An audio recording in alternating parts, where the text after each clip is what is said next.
Hi, I'm Jess, and welcome back to my channel, or welcome if you are new. September has been a very productive reading month for me. I've read more in the past month than any other month so far this year. Actually, I think this may be the most I've ever read in a month.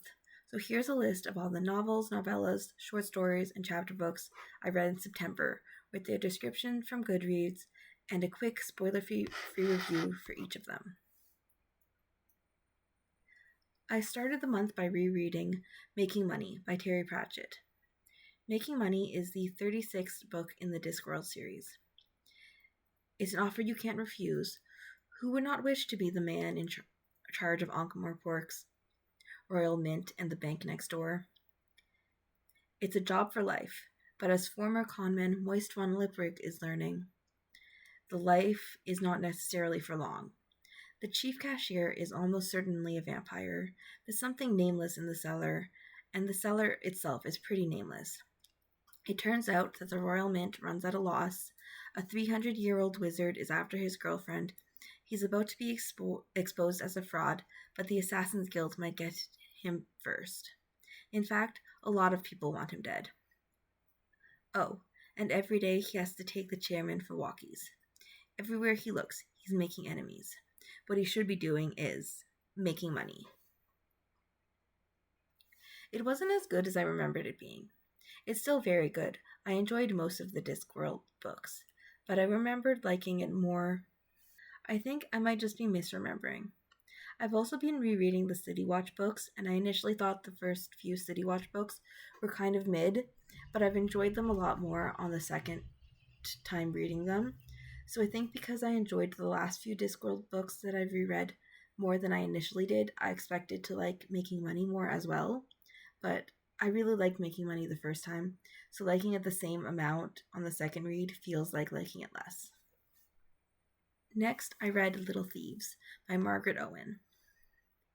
Once upon a time, there was a horrible girl. Vanja Smith knows that no gift is freely given, not even a mother's love, and she is on the hook for one hell of a debt. Vanja, the adopted goddaughter of Death and Fortune, was Princess Giselle's dutiful servant up until a year ago. That was when Vanja's otherworldly mothers demanded a terrible price for their care, and Vanja decided to steal her future back by stealing Giselle's life for herself. The real Giselle is left a penniless nobody, while Vanja uses an enchanted string of pearls to take her place. Now, Vanja leads a lonely but lucrative double life as princess and jewel thief, charming nobility while emptying their coffers to fund her great escape. Then, one heist away from freedom, Vanja crosses the wrong god and is cursed to an untimely end, turning into jewels, stone by stone, for her greed. Vanja has just 2 weeks to figure out how to break her curse and make her getaway. And with a feral guardian, half-god, Giselle's sinister fiancé, and an overeager junior detective on Vanja's tail, she'll have to pull the biggest grift yet to save her own life. I really enjoyed this one. I read it in 3 days. It would have been 2, but I just couldn't keep my eyes open any longer and finished the final chapter. I really enjoy first-person narration, especially with an angry, morally gray protagonist. The only issue I had with the book is that it felt like the characters should be older. It felt like Vanja was too young to have experienced what she has and to behaving in the way that she was. I know that people who have experienced trauma can often appear older than they are, so maybe it's realistic that Vanja was acting more like how I'd expect an adult to act and not a teenager, but it just felt like the only reason Vanja was 16, about to turn 17, was to make the book YA. Next, because I like to read all the Nancy Drew books I can get my hands on, I read Ticket Trouble by Caroline Keene, the 10th book in the Nancy Drew and the Clue Crew series. In this series, Nancy and her friends are 8 years old and in the 3rd grade. What fun is a fair with no tickets? River Heights Elementary is throwing a fall festival. It promises to be full of fun games, great food, and amazing amusement park rides. Even a roller coaster. All of the kids of River Heights, including Nancy, George, and Bess, are very excited to have been working hard to earn extra money for festival tickets. So when Nancy's friend Ned claims someone stole his hard-earned tickets, the Clue Crew jumps into action. The girls are in a race against time to find Ned's tickets. And it turns out the culprit might have had a very different reason for needing them. I've read enough books in this series to know the formula. It's never anything malicious. That's how I knew what happened to Ned's tickets before they even went missing. That's fine. The books are written for children, and the solution has to make sense. Otherwise, the story will just be confusing and frustrating to read. Any good mystery book should be solvable by the reader, so there needs to be clues pointing out the culprit. I have enough reading experience to know to look for those clues, like all the newer incarnations of Nancy Drew. It's fine. Nothing special. Next, I decided to start getting into the Halloween spirit early by reading The Blonde Dies First by Joelle Wellington. A group of friends fight to choose their own fates in this trope-savvy, self-referential young adult thriller from the acclaimed author of Their Vicious Games, about a demonic force that acts according to horror movie rules in the spirit of the Scream movies. Devin is always being left behind by her genius twin sister Drew. At this point, it's a fact of life, but Devin has one last plan before Drew leaves for college, a whole year early. The best summer ever. After committing to the bit a little too much, the twins and their chaotic circle of friends learn why you don't ever mess with a Ouija board if you want to actually survive the best summer ever, and soon find themselves being hunted down by a demon. But while there's no mistaking the creeping, venomous figure is not from around here, their method doesn't feel very demonic at all. In fact, it's downright human, going after them in typical slasher movie kill order. And that means Devin, the blonde, is up first, and her decade-long crush, Yaya, is the final girl, who must kill or be killed to end the cycle. Devin has never liked playing by anyone else's rules, though. Not even a demon's, and the longer this goes on, the more she feels Drew and Yaya slipping away from her even as she tries to help them all survive. Can they use their horror movie knowledge to flip the script and become the hunters instead of the hunted? Or will their best summer ever be their last? I mentioned The Blonde Dies First in my video last week. I liked it, but I didn't love it. There's nothing wrong with it, it's just not for me. I'd still recommend it to a friend, though, if I thought they'd like it. Next up, I read a short story by Seanan McGuire, In Mercy Rain. In Mercy Rain gives some more backstory on Jack Wilcott from the Wayward Children series. Wayward Children is my favorite series by Seanan McGuire. Jack Wilcott was only 12 years old when she and her twin sister Jill descended the impossible staircase and found herself in the moors, a world of drowned gods and repugnant royals. After abandoning her sister to a vampire lord, and under the tutelage of a mad scientist who can do impossible things with flesh and living lightning, Jack quickly learns that in the moors, death is merely a suggestion. I don't really think this story was worth reading. I didn't really learn anything new about Jack that I hadn't already figured out. It's a short story, so it wasn't a big time investment, and I'm glad I checked it out from the library because I don't think it's worth buying unless you're a huge fan of the series and want to own all of it and know every detail about as many of the characters as possible. I think part of the problem is that Jack and Jill already got a whole book telling their backstory and their life in the moors, so there wasn't really a need for this story. I always have an audiobook on the go, mostly to listen to while I'm driving. September's audiobook was Illuminations by T. Kingfisher.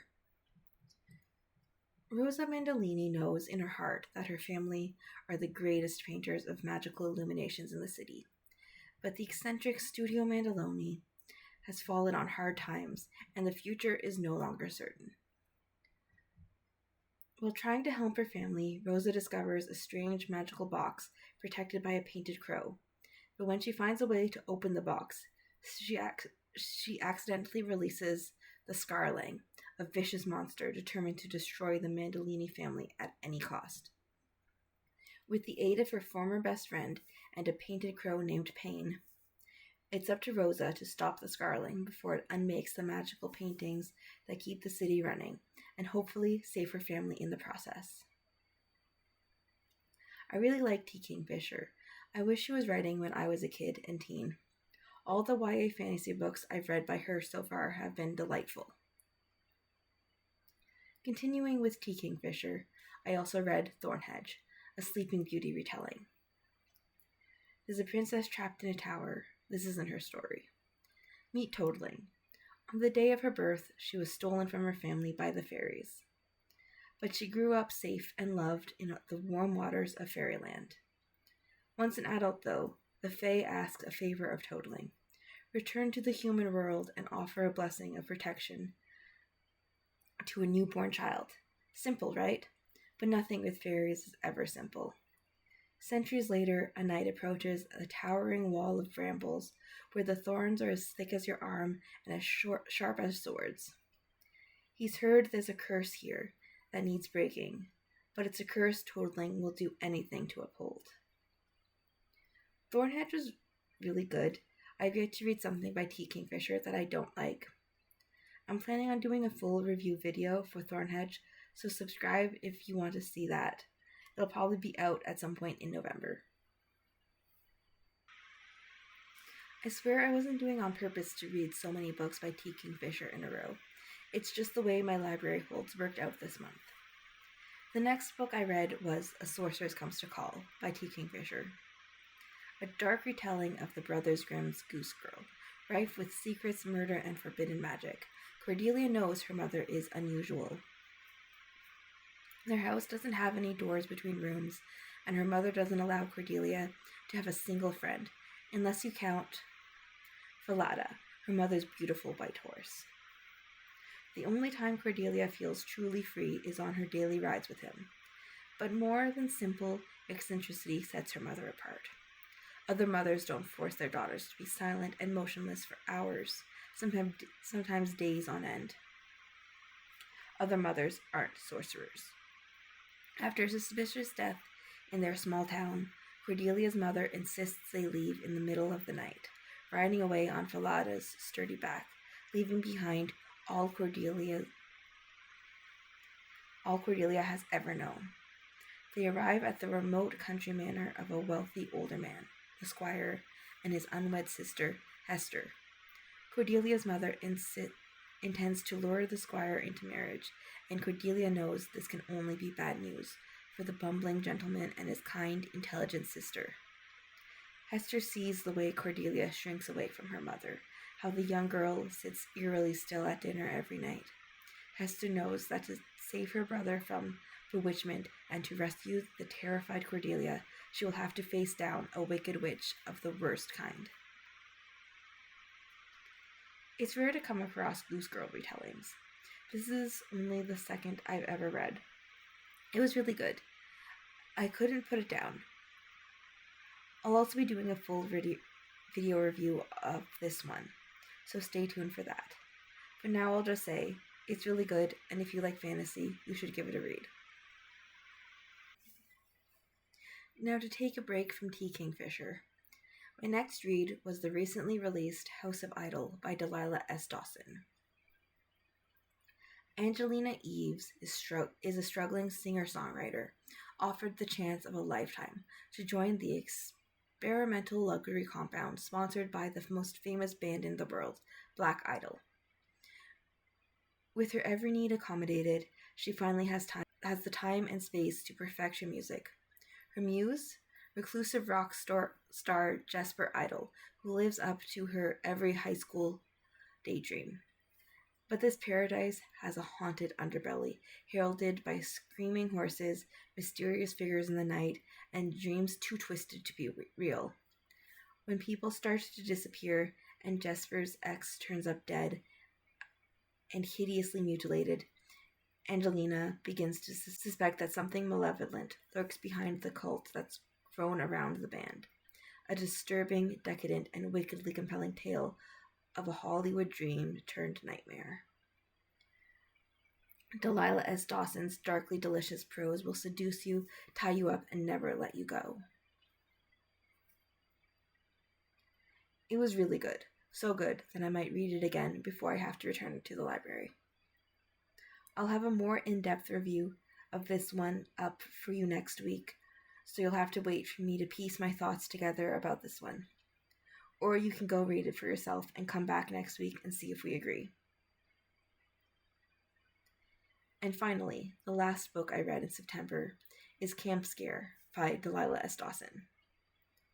An eerie, twisted ghost story about 12-year-old Parker who only wanted a summer of fun and new friendship and the nightmare she finds instead. Don't forget your flashlight. Parker Nelson can't wait for summer camp. She'll have fun and make amazing memories, far away from the bullies who made 7th grade unbearable. But then something terrible happens.